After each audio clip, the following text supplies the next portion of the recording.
What's going on, gamers? Today I'll be going over the upcoming changes to Outriders when the new DLC Worldslayer hits in just a few short days. So stick around, that's coming up next.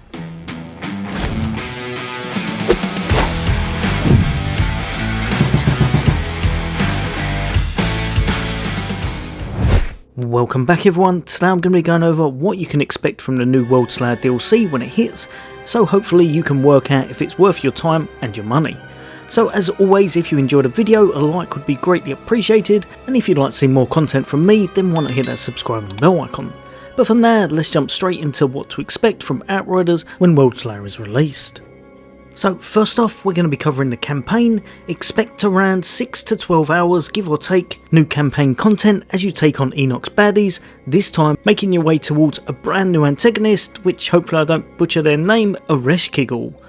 There will be new enemy types to deal with, as well as new locations and environments. Now, in order to deal with these ever increasing enemies, you will now be able to unlock and add additional points into your packs tree. Think of this as a branch of two subclasses that adds on to your original skill tree. I believe you get around 5 points to spend, and on top of this you also get ascension points that you can allocate in order to make your Outriders character even more powerful than ever before.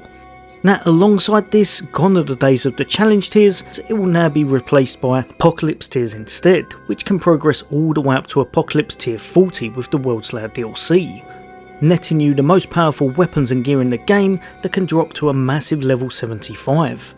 Also, with these new Apocalypse tiers comes the additional chance for dropping Apocalypse weapons and gear, which will roll with a random third slot, allowing for some insanely powerful and unique builds. Great for anyone who loves that endgame grind and loves hunting for those god roll items.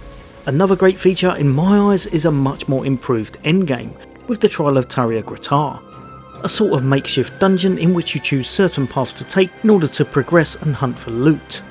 And for the first time ever with this comes targeted loot, perfect for anyone trying to get those last pieces of gear to complete their gear sets. Now, there are also a few things that I would like to have seen in this, however it looks like they haven't made it in yet. From what I can tell from the Reddit posts, People Can Fly have these on their agenda, but currently, just so that you know, on this expansion there are a few things I'd love to see in that just haven't made it. Item locking, quick marking of items such as favourites.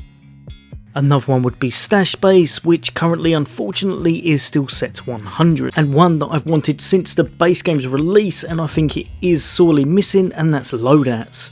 The last one in particular, I'm really hoping they do implement it further down the line, as I believe they are adding in over 80 more legendary items with this DLC, and keeping up to date and track of it all can be an absolute nightmare.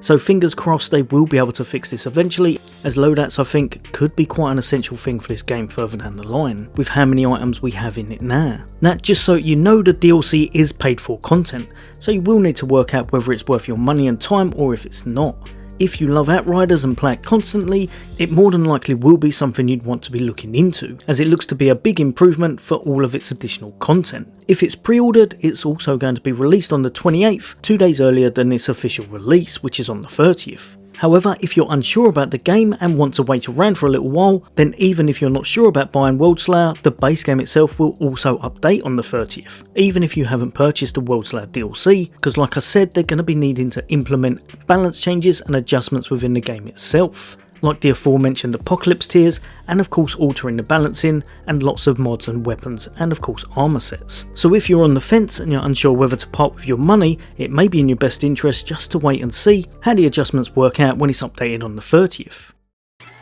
So what I'm going to be doing, I'm going to chuck a few pros and cons on the screen. Hopefully this will help you to decide whether or not Worldslayer is the DLC for you. Again, if you think I've missed anything off, chuck it in the comments, I'd love to hear from you.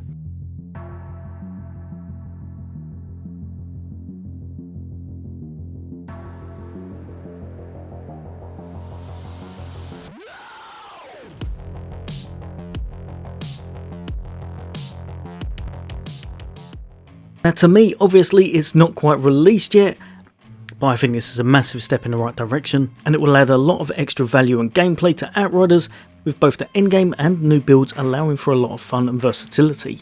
I'm really hoping they've hit the nail on the head with this one, and a lot of the older gear sets and mods that weren't used hopefully have been buffed in order to be much more viable, giving us a lot more to work with.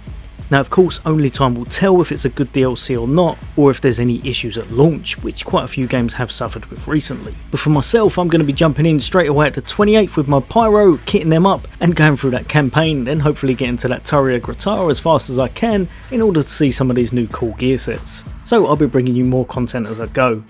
As always, for all things gaming, for all things Xbox, take care. I'll see you on the next day.